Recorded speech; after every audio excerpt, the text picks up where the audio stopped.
The emergency beacon pierced through the static of deep space like a dying animal's cry.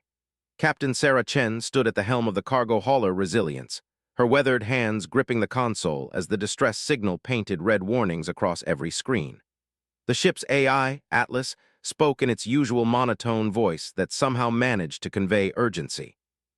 Captain, the signal originates from Kepler 442b, approximately 14 hours at maximum burn. Warning: this system is marked as Zephyrian territory.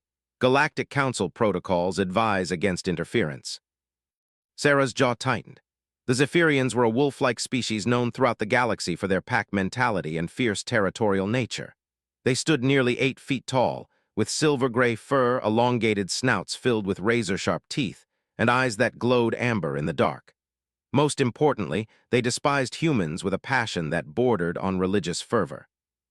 "What kind of ship is sending the signal?" Sarah asked, though she already suspected the answer. "Zephyrian vessel Storm's Pride. Life signs are irregular, Captain. The signal appears to be automated." Sarah closed her eyes for a moment. She thought of her daughter Emma back on Earth, probably just getting ready for school. She thought of the Galactic Council's strict non-interference policies between species. She thought of the cargo hold full of medical supplies bound for the outer colonies, supplies that hundreds of people were counting on. Then she thought of the universal rescue protocols that every spacefaring species had signed, including the Zephyrians. "Set course for Kepler 442b, Atlas. Maximum burn."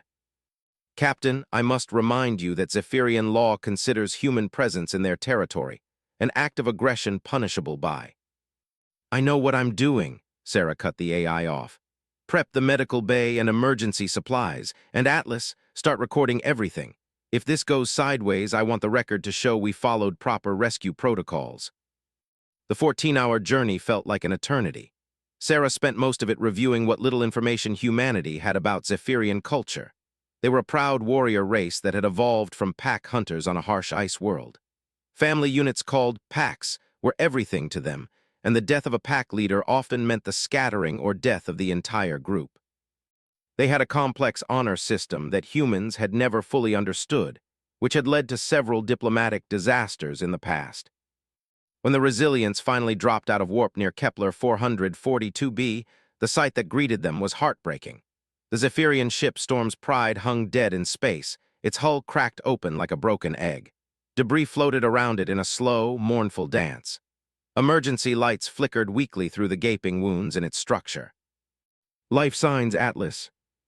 "Detecting 3 faint life signs, Captain, all located in what appears to be the ship's emergency shelter. The signals are small, possibly juveniles." Sarah's heart clenched. Cubs. There were Zephyrian cubs aboard that dying ship.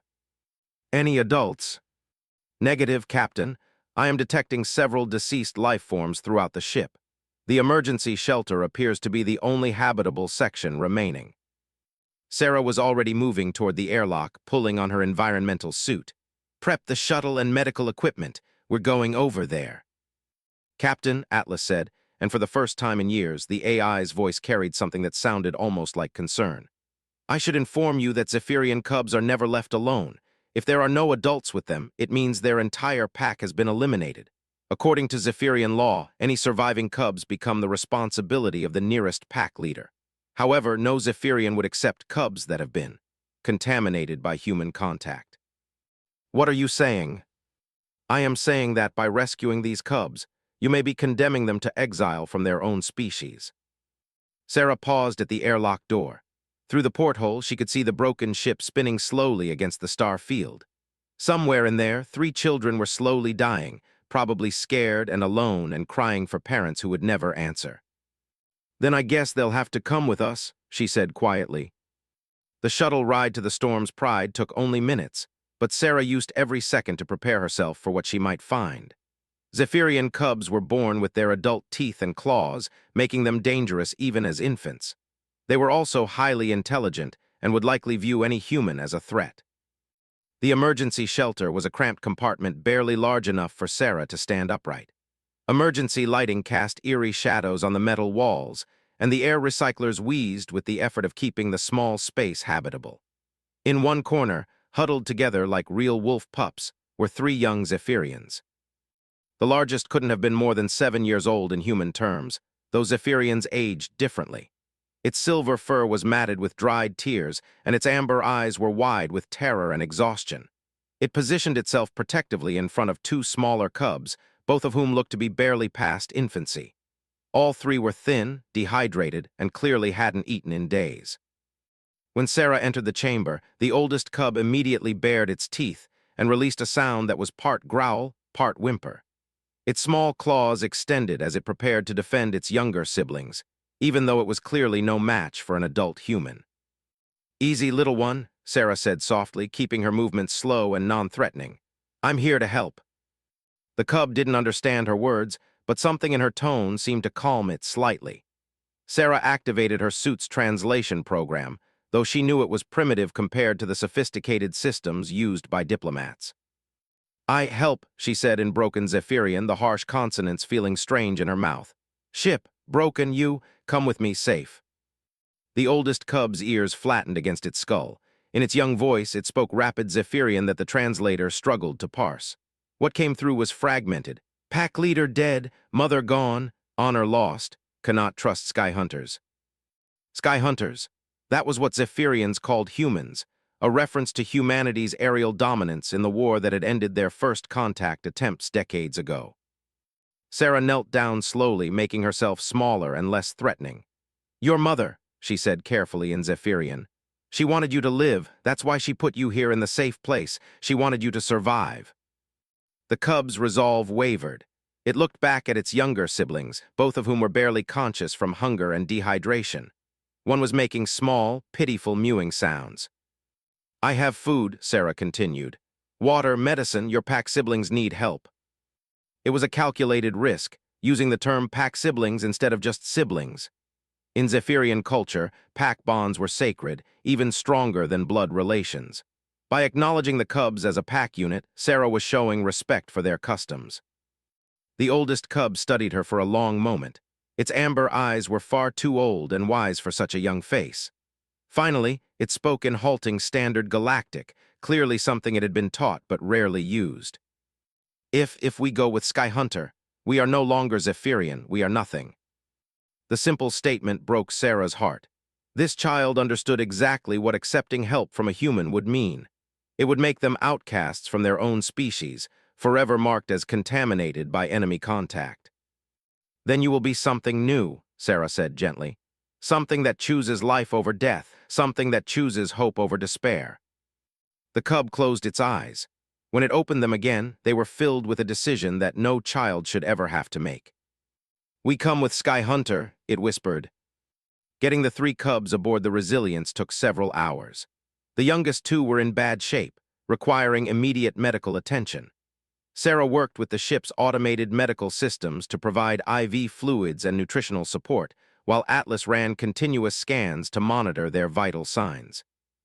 The oldest cub, who finally revealed its name as Keshar, which roughly translated to Storm's Echo, watched Sarah's every move with suspicious eyes. It refused to eat or drink anything until its pack siblings had been fed first, a display of leadership that impressed Sarah despite the circumstances. "Atlas," Sarah said as she finished adjusting the youngest cub's IV line, "I need you to send a message to Galactic Council Emergency Services.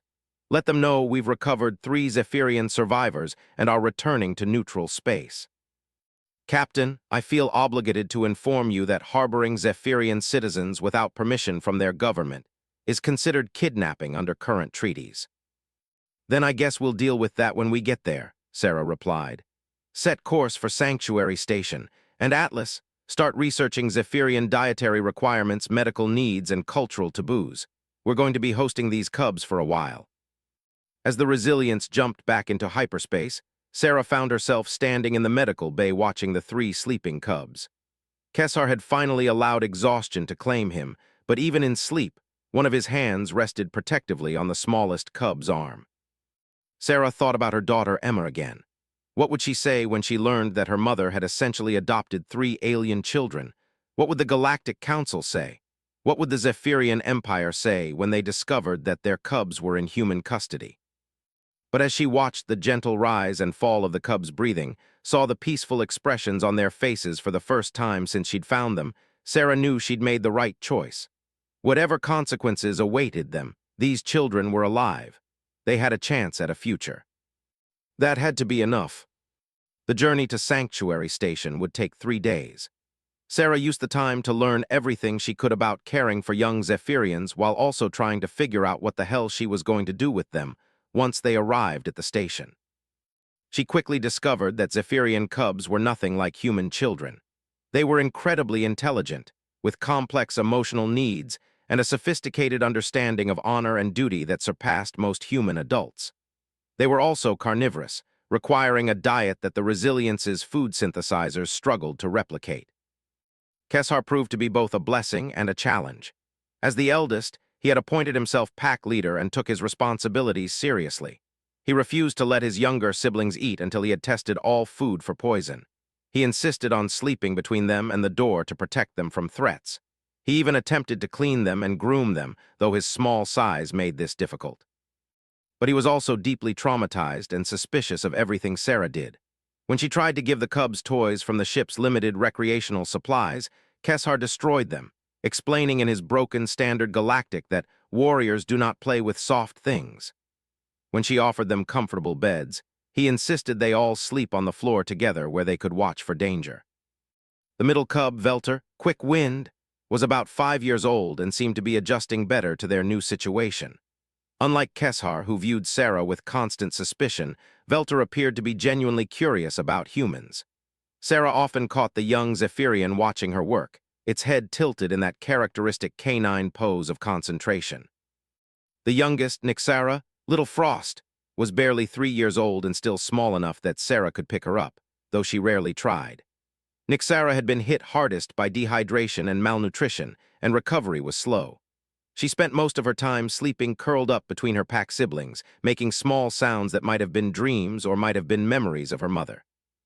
On the second day of their journey, Sarah was running diagnostics in the engine room when she heard voices coming from the medical bay.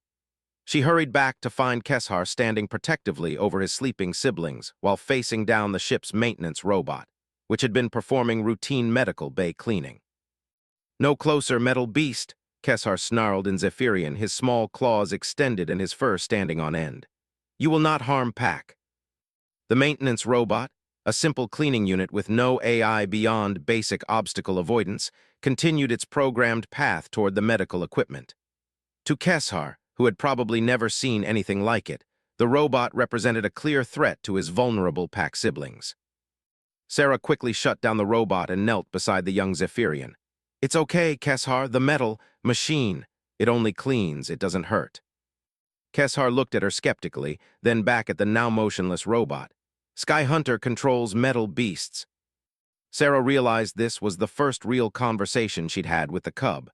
Up until now, their interactions had been limited to medical necessities and basic care. She chose her words carefully. "Humans make machines to help us," she explained. Like packmates, but made of metal instead of flesh. They help us build things, fix things, clean things. They don't hunt or fight unless we tell them to." Keshar considered this. Humans make pack bonds with metal. "In a way, yes." The young Zephyrian looked thoughtful. "Mother said Sky Hunters were without honor, that they fought with trickery and cowardice, but you," he struggled with the words, "you came for us when Pack was dead, you fed us when we starved. This is honorable." Sarah felt something tight in her chest loosen slightly. "Your mother was trying to protect you by teaching you to be afraid of humans. Sometimes parents have to teach difficult truths to keep their children safe." "Are you pack leader now?" Keshar asked suddenly. The question caught Sarah off guard. In Zephyrian culture, the pack leader was responsible for every member of the pack. They provided food, protection, guidance, and care until the cubs were old enough to establish their own packs or challenge for leadership. By accepting that role, Sarah would be taking on responsibilities that she wasn't sure she could fulfill. But looking at Keshar's earnest amber eyes, at the way he was still positioned to defend his sleeping siblings, Sarah realized that she had already accepted that responsibility the moment she decided to rescue them. "Yes," she said quietly, "I am pack leader now."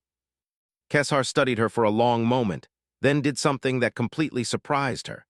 He knelt down and bowed his head, exposing the back of his neck in what Sarah's research had taught her was a gesture of submission and trust among Zephyrians. "Then I follow," he said formally. "Pack follows new leader." The rest of the journey passed more smoothly. With Keshar's acceptance, the other cubs began to relax around Sarah. Velter started asking questions about everything, from how the ship's engines worked to why humans had such small teeth. Nixara even allowed Sarah to hold her when she had nightmares, something that would have been unthinkable before. But as Sanctuary Station grew larger on their viewscreen, Sarah knew their real challenges were just beginning. She had no legal right to these children, no experience raising aliens, no idea what she was going to tell the authorities. All she had was a promise she'd made to 3 orphaned cubs and a determination to keep them safe, no matter what the cost. Sanctuary Station hung in the void like a massive metal flower, its docking arms stretched out to embrace incoming ships from across the galaxy. As one of the few truly neutral territories in known space, it served as a meeting point for diplomats, traders, and refugees from dozens of different species. Sarah had hoped that its reputation for tolerance would make it the perfect place to figure out what to do with 3 Zephyrian cubs. She was wrong. The trouble started before they had even finished docking. Station Control's voice crackled over the comm with barely concealed tension. "Resilience, you are ordered to maintain quarantine protocols. Do not allow any passengers to disembark until cleared by station security. We have been informed that you may be harboring stolen Zephyrian citizens." Sarah's blood ran cold. "Station Control, this is Captain Chen. The individuals aboard my vessel are rescue survivors recovered from a destroyed ship. I am operating under Universal Rescue Protocols as recognized by all Galactic Council members." "Copy that, Captain. Nevertheless, you will remain in quarantine. A Zephyrian diplomatic vessel arrived 6 hours ago with extradition orders. Stand by for boarding." Sarah cut the communication channel and turned to find Keshar standing behind her, his young face pale with understanding. His enhanced hearing had picked up every word. "They come for us," he said quietly. "The pack elders, they will take us back." "Over my dead body," Sarah replied, then immediately regretted her choice of words when she saw the fear in the cub's amber eyes. The docking clamps engaged with a solid thunk that vibrated through the ship's hull. Within minutes, Sarah could hear the sound of multiple sets of feet moving through the docking tube. Heavy feet, Zephyrian feet. Atlas's voice filled the bridge with its characteristic calm. "Captain, I'm detecting 5 Zephyrian adults, 2 station security officers, and 1 individual whose biological signature suggests they are a Galactic Council mediator. All are armed." Sarah looked at Keshar, who had unconsciously moved closer to her. "Where are your pack siblings?" "Hidden in the engine room, as you taught us," the young Zephyrian replied. "They know to stay quiet until you call." The sound of the airlock cycling open echoed through the ship. Sarah straightened her shoulders and activated the internal comm system. "This is Captain Chen. You are welcome aboard the Resilience. I'll meet you in the main cargo hold." As she walked through her ship's corridors, Sarah found herself thinking about Earth, about her daughter Emma, about the quiet life she'd built for herself hauling cargo between the outer colonies.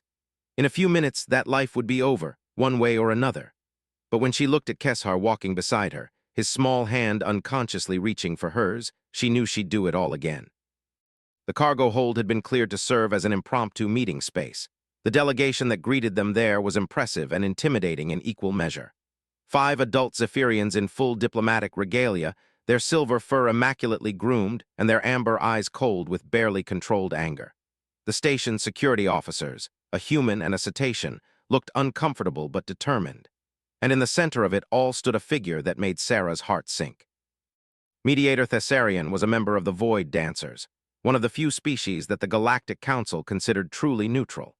Tall, ethereal, and possessed of psychic abilities that made them ideal for resolving disputes between other races, the Void Dancers served as judges and mediators throughout known space. The fact that one was here meant this situation had already escalated far beyond a simple custody dispute. "Captain Chen," Mediator Thessarian spoke in perfect standard galactic, their voice carrying harmonics that seemed to resonate in Sarah's bones. "I am here to resolve the matter of 3 Zephyrian cubs currently in your possession. The Empire of the Silver Moon has formally requested their immediate return." The largest of the Zephyrians, wearing the insignia of a pack marshal, stepped forward. His voice was a deep growl that the translator rendered as cold and formal. I am Pack Marshal Varrickson of the Storm Runner clan. The cubs you harbor are blood of my blood, members of my extended pack. By law and custom, they belong with their own kind. Sarah felt Keshar tense beside her. She placed a protective hand on the young Zephyrian's shoulder and was surprised when he didn't pull away. Mediator, Sarah said, keeping her voice level and professional. These cubs were rescued from a destroyed vessel. Their entire pack was dead. Under universal rescue protocols, any spacefaring individual has the right and responsibility to provide aid to survivors regardless of species. The protocols you cite, Pack Marshal Varrickson snarled, do not supersede the sovereignty of the Zephyrian Empire over its own citizens. These cubs have been contaminated by human contact. They can never again be pure members of the pack. Then why do you want them back? The question came from Keshar himself, spoken in fluent Zephyrian that needed no translation. Every adult Zephyrian in the room went rigid. For a cub to speak uninvited in the presence of a pack marshal was apparently a serious breach of protocol. But Keshar stood his ground, his small form dwarfed by the towering adults but his voice clear and strong. Pack Marshal Varrickson's eyes narrowed to amber slits. You dare speak without permission, contaminated whelp. Your time with the Sky Hunters has already begun to corrupt your understanding of proper behavior.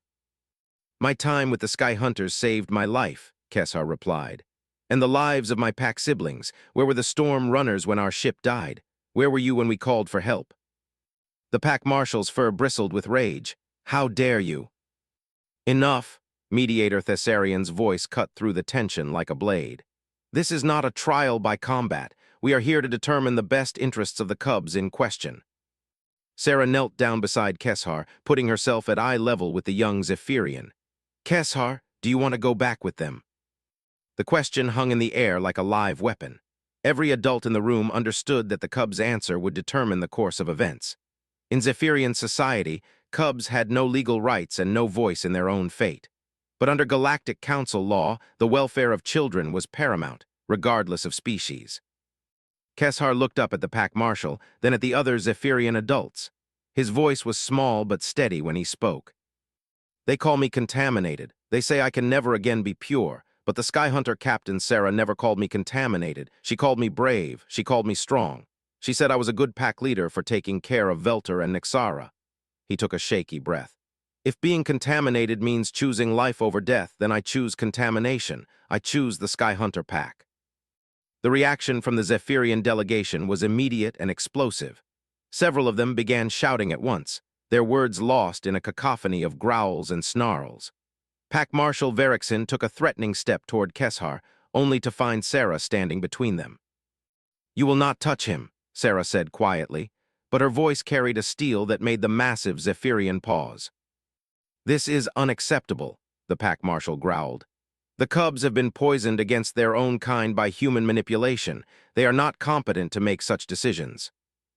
Mediator Thessarian raised one elegant hand, and silence fell over the cargo hold. Pack Marshal Varrickson, your concerns are noted. However, I must now interview all three cubs to determine their mental state and preferences. This will be done privately, without interference from either party. The next hour was the longest of Sarah's life. She paced the ship's bridge while the mediator conducted individual interviews with each of the cubs. Atlas provided a running commentary on biosigns and stress levels, but the AI's clinical observations did little to calm Sarah's nerves. Keshar was interviewed first, his session lasting nearly 30 minutes. When he emerged from the cargo hold, he looked exhausted but determined. Velter went next, his natural curiosity apparently overwhelming his nervousness as he peppered the mediator with questions about their species and telepathic abilities. Nixara's interview was the shortest, the tiny cub still too young to understand the full implications of what was happening. Finally, Mediator Thessarian called everyone back to the cargo hold. Their ethereal features were unreadable as they began to speak. I have interviewed all three cubs extensively. I have also conducted psychic scans to determine their emotional states and genuine desires, though I should note that such scans on Zephyrian minds are difficult due to their natural psychic resistance. Pack Marshal Varrickson stepped forward. And your conclusion, Mediator? My conclusion is that these cubs have indeed been traumatized by the death of their pack and their subsequent rescue. However, I find no evidence of coercion or manipulation in their stated preferences. The eldest cub, Keshar, has assumed pack leadership responsibilities for his siblings and genuinely believes that their best interests lie with remaining in Captain Chen's care. Sarah felt a surge of hope, quickly tempered by the mediator's next words. However, I must also consider the legal and cultural implications of this situation. Under Zephyrian law, Pack Marshal Verixin does have legitimate claim to these cubs as their nearest living pack relative. The contamination protocols he cites are genuine aspects of Zephyrian culture, not mere prejudice. The Void Dancer paused, their alien features thoughtful. Therefore, I propose a compromise solution. Captain Chen, would you be willing to submit to formal adoption proceedings under Galactic Council law? This would grant you legal guardianship of the cubs while acknowledging the Zephyrian Empire's concerns about contamination. Sarah blinked in surprise. Formal adoption, is that even possible across species? It is rare but not unprecedented, Mediator Thessarian replied. You would be required to demonstrate your ability to care for Zephyrian young, including meeting their cultural and biological needs. The cubs would retain their Zephyrian citizenship, but would be legally recognized as members of your family unit. Pack Marshal Verixin's response was immediate and vehement. Absolutely not. I will not permit Zephyrian blood to be formally absorbed into a human pack. It is an abomination. With respect, Pack Marshal, the mediator said calmly, the decision is not entirely yours to make. The cubs' preferences must be considered, and they have clearly stated their desire to remain with Captain Chen. Then they are no longer Zephyrian, the Pack Marshal snarled. Let it be formally recorded that the cubs known as Keshar, Velter, and Nixara of the Storm's Pride Pack are hereby declared dead to the Empire of the Silver Moon. They are cast out, nameless and packless. Let no true Zephyrian acknowledge their existence. The formal curse hit the cubs like a physical blow. Keshar staggered backward, his face pale with shock and grief. Velter began to make a high, keening sound that was heartbreaking to hear. Even little Nixara seemed to understand that something terrible had happened, pressing herself against Sarah's leg with frightened whimpers. Sarah felt rage building in her chest like a nuclear reaction. These were children. Scared, orphaned children who had already lost everything once. To cast them out for choosing life over death was cruelty beyond measure. Fine, Sarah said, her voice deadly calm. If that's how you want it, then that's how it'll be. But understand this, Pack Marshal. These children are under my protection now. They are part of my pack, my family, and humans protect their own with a ferocity that would make your wolf ancestors proud. She knelt down and gathered all 3 cubs into her arms, not caring that Zephyrian claws were sharp or that their emotional distress was making them tremble. You are not nameless, she whispered to them. You are not packless. You have a new pack now, a human pack, and we don't abandon our family. Pack Marshal Verixin made a sound of disgust. The contamination is complete. Come, brothers, we have no further business here. As the Zephyrian delegation filed out of the cargo hold, Mediator Thessarian approached Sarah. Captain Chen, I will process the adoption paperwork and transmit it to Galactic Council headquarters. Under the circumstances, I believe it will be expedited. However, you should understand that this decision will have far-reaching consequences. Such as, the Zephyrian Empire will likely view your ship as a hostile vessel. You may be denied access to their territory and allies. More concerning, there are certain factions within Zephyrian society who view contaminated cubs as abominations that must be eliminated to preserve the purity of the species. Sarah felt ice forming in her stomach. Are you saying they might try to kill the children? I am saying that you should be very careful where you travel and with whom you associate, the mediator replied. There are Zephyrians who would see the cubs' deaths as a mercy. As the station security officers escorted the delegation off her ship, Sarah found herself alone with 3 traumatized alien children who had just been disowned by their entire species. Keshar was trying to comfort his younger siblings while fighting back his own tears. Velter was rocking back and forth, still making that heartbreaking keening sound. Nixara had curled up in Sarah's lap and refused to let go. Atlas, Sarah said quietly, plot a course for Earth and send a message to my daughter Emma. Tell her that her family just got a little bigger.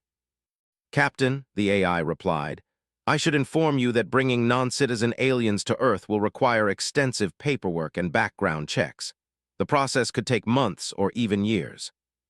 Then I guess we'd better get started, Sarah said, stroking Nixara's soft fur as the tiny cub finally fell asleep in her arms. Because these kids are going home with me no matter how long it takes. As the Resilience undocked from Sanctuary Station and headed for the Sol system, Sarah made a silent promise to the cubs sleeping in the ship's medical bay. She would protect them. She would give them a home. And if any Zephyrian fanatic wanted to harm them, they would have to go through her first. It was a promise that would be tested sooner than she expected. 6 months later, Sarah Chen stood in the backyard of her small house in the Colorado Rockies, watching 3 young Zephyrians play in the snow with her daughter Emma. The scene should have been impossible. Humans and Zephyrians weren't supposed to be friends, let alone family. Yet here they were, building snow forts and having snowball fights like any group of children on a winter afternoon. The adoption process had been a nightmare of bureaucracy, medical examinations, psychological evaluations, and legal challenges that had stretched Sarah's savings to the breaking point. But Emma had thrown herself into the process with the enthusiasm only a 16-year-old could muster, learning basic Zephyrian, researching their dietary needs, and even converting the basement into a more suitable living space for beings who preferred cooler temperatures and smaller spaces. Kesar had grown several inches and was beginning to show the signs of adolescence that would eventually make him a formidable 8-foot-tall adult. But for now, he was still young enough to enjoy pelting his human sister with carefully aimed snowballs while his pack siblings flanked her position. Velter had adapted to human technology with an enthusiasm that sometimes worried Sarah. The young Zephyrian had dismantled and rebuilt half the electronic devices in the house, each time making them work better than before. Emma called him the mad scientist and had convinced Sarah to let him help with her high school robotics team. Nixara, now 4 years old in human terms, had bonded most closely with Emma and followed her everywhere like a devoted shadow. The youngest Zephyrian had also retained more of her species' natural abilities than her brothers, including an uncanny ability to sense emotions and an almost supernatural awareness of potential dangers. It was this last ability that had saved all their lives 3 months earlier, when Zephyrian extremists had tracked them to Earth. Sarah pushed the memory away and focused on the present. The cubs were healthy, happy, and safe. Emma was thriving in her role as big sister to 3 alien siblings. The Galactic Council had formally recognized the adoption and even praised it as an example of interspecies cooperation. Everything should have been perfect. So why did Sarah feel like she was constantly looking over her shoulder? Sarah, Emma's voice cut through her thoughts. Come help us. Kesar says we're building our fort wrong, but I think he's just mad because we're winning. Kesar's response was an indignant yip in Zephyrian that made his siblings giggle. Over the past 6 months, Sarah had learned enough of their language to understand basic conversations, though the cubs spoke standard galactic most of the time now. As Sarah crunched through the snow toward the ongoing battle, her personal communicator chimed with an incoming priority message. The device was military-grade, a leftover from her days in the Earth Defense Force, and only a handful of people had access to the priority channel. The message was from Admiral Rebecca Torres, her former commanding officer, and one of the few people who had supported Sarah's decision to adopt the cubs. Sarah, we need to talk. Priority Alpha, come alone. Sarah felt ice that had nothing to do with the Colorado winter settle in her stomach. Priority Alpha meant immediate danger to Earth itself, and come alone meant the cubs were somehow involved. Emma, I need to make a quick trip into town, Sarah called out. Keep an eye on your brothers and sister. I'll be back before dinner. Emma looked up from where she was helping Nixara roll a massive snowball. Everything okay, Mom? Sarah forced a smile. Just boring adult stuff, maybe stop by the grocery store. But Kesar was looking at her with those 2 wise amber eyes, and Sarah knew he wasn't fooled. The young Zephyrian's enhanced hearing had picked up the tension in her voice, just as it had 6 months ago when the extremists had found them. The meeting took place in an anonymous government building in Denver, the kind of place that officially didn't exist and unofficially handled problems that were too sensitive for normal channels. Admiral Torres was waiting in a secure conference room, her dark face grim with concern. Sarah, we have a problem. 3 Zephyrian stealth ships were detected crossing into the Sol system 18 hours ago. They've gone dark since then, but long-range sensors suggest they're heading for Earth. Sarah sank into a chair. How many? Best estimate, 30 to 40 individuals, all military, all volunteers for what the Zephyrian Empire officially calls a cleansing mission. Officially, Tors activated a holographic display that showed intercepted communications. The Empire's official position is that they're not involved. These are rogue elements acting without sanction, but the ships, the weapons, the training, it all screams government operation. Sarah studied the tactical display. What do they want? According to intelligence intercepts, they want the Cubs, all 3 of them. They believe that allowing contaminated Zephyrians to live peacefully with humans will inspire other young Zephyrians to question their empire's policies. They see your kids as a threat to their entire way of life. And Earth's response? Tors looked uncomfortable. Officially, Earth is a sovereign world under Galactic Council protection. Any attack on Earth civilians would be considered an act of war. But Sarah, 3 kids aren't worth starting an interstellar conflict. The politicians are already talking about handing them over to avoid bloodshed. Sarah felt something cold and hard settle in her chest. They want to sacrifice my children to avoid a diplomatic incident. I'm sorry, Sarah, I fought for them, but... No, Sarah stood up, her voice deadly calm. No, they're not taking my kids, I don't care what it costs. Sarah, be reasonable. You can't fight an entire military unit by yourself. Watch me. The trip back to the house took 2 hours, but Sarah used every minute to plan. By the time she pulled into her driveway, she knew exactly what she was going to do. It was insane, probably suicidal, and would likely end with her children dead and herself in prison. But it was also the only chance they had. Emma was in the kitchen helping Velter with his homework when Sarah walked in. The young Zephyrian was struggling with human mathematics, which used a different base system than Zephyrian calculations. Keshar was reading on the couch while Nyxara napped beside him, her small form curled up like a sleeping puppy. Emma, I need you to pack a bag. Quickly, we're leaving. Emma looked up from the math problems. What? Why, Mom, what's wrong? There are some bad people coming, and they want to hurt your brothers and sister. We need to go somewhere safe until the government can stop them. It was a lie, and Sarah hated herself for telling it. But the truth, that the government was planning to hand the Cubs over to their enemies, would only terrify the children. Keshar lifted his head from his book. The pack elders have found us again. It wasn't a question. The young Zephyrian's enhanced senses had probably picked up Sarah's stress hormones the moment she walked through the door. Yes, Sarah said, deciding that honesty was better than a comforting lie. But this time we're going to be ready for them. The next few hours were a whirlwind of preparation. Sarah retrieved weapons and equipment that she'd hoped never to use again, while Emma helped the Cubs pack their few possessions. Nyxara didn't understand why they were leaving and kept asking when they would come home.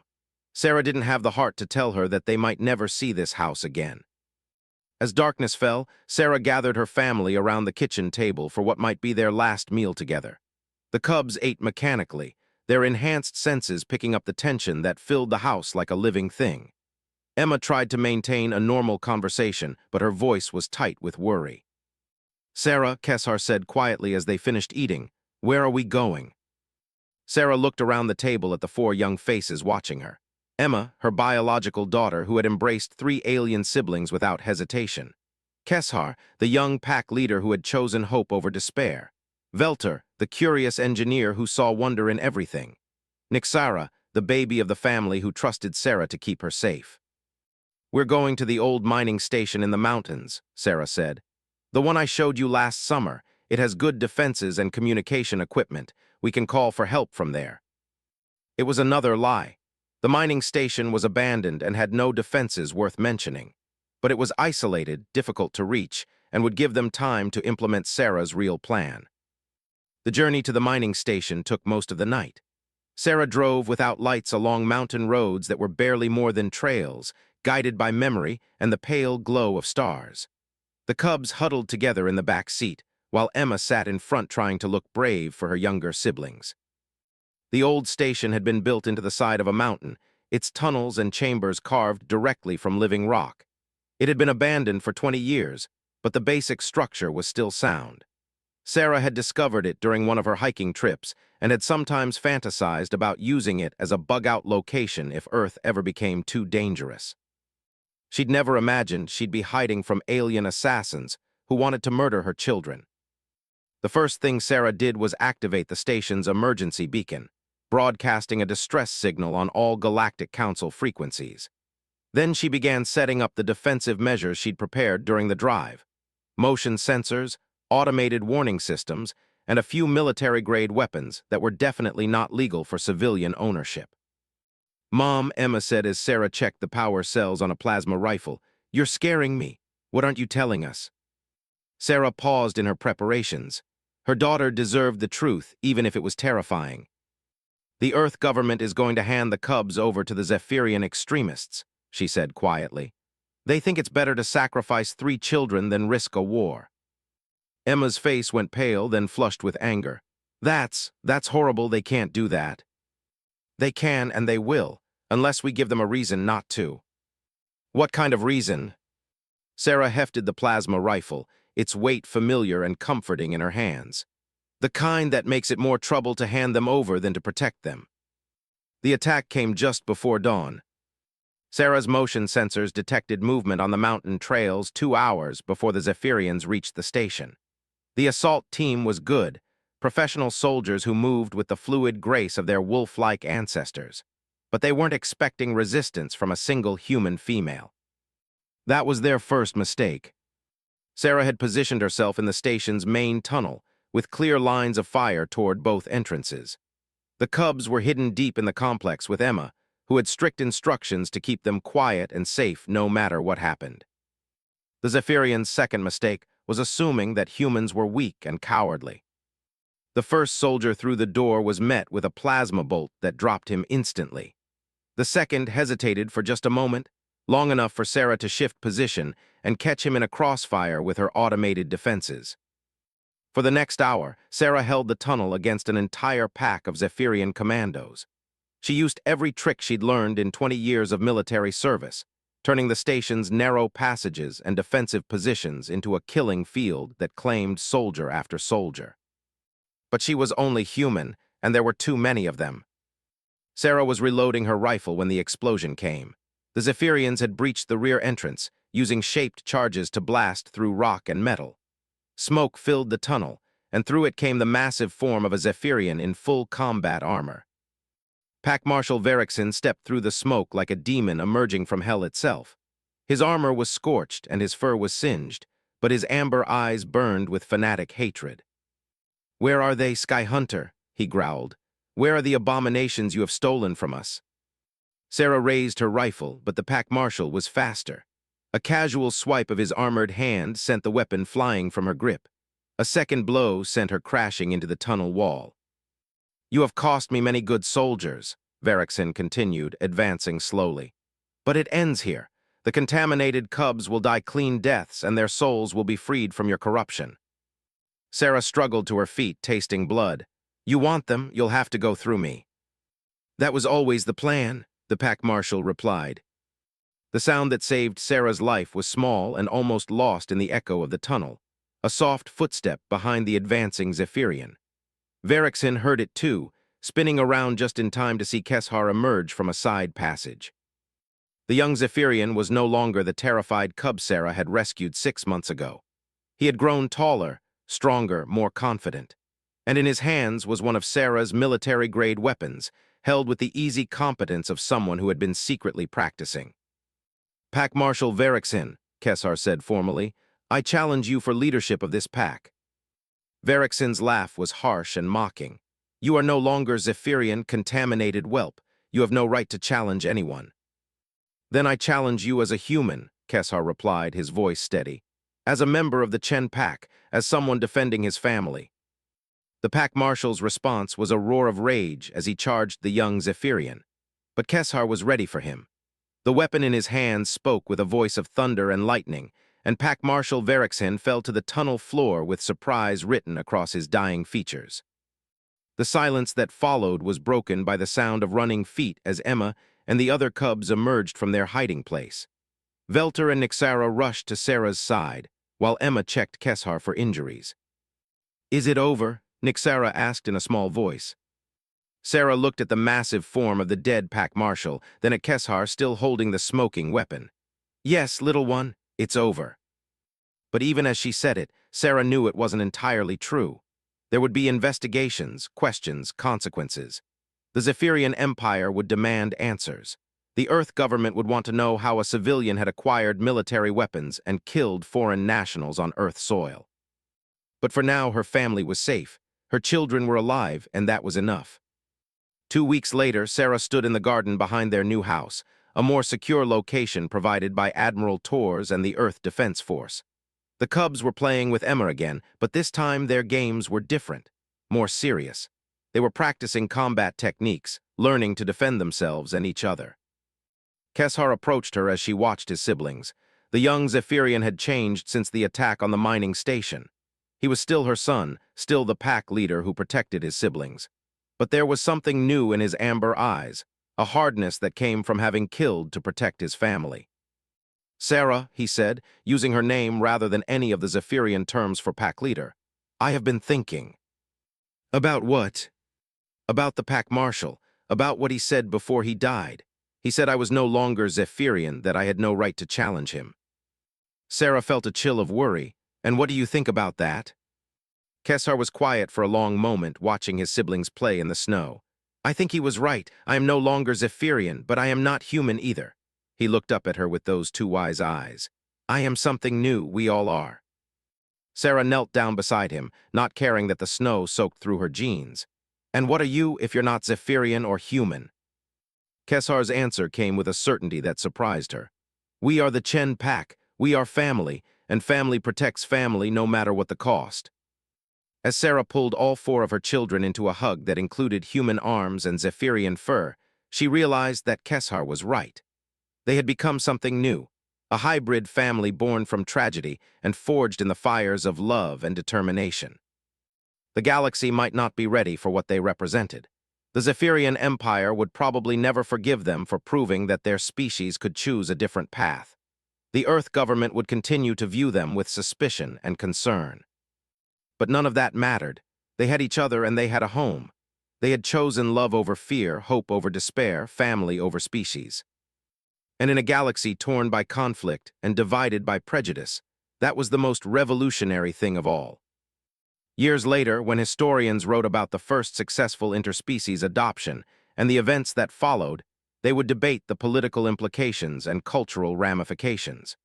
They would analyze the legal precedents and diplomatic consequences. But they would miss the most important part of the story. They would miss the simple truth that Sarah Chen had learned on the day she chose to answer a distress call from a dying ship. Sometimes, when the universe seems determined to tear apart everything you hold dear, the most defiant thing you can do is reach out your hand to a frightened child and say, "You're safe now. You're home." And sometimes, that's enough to change everything.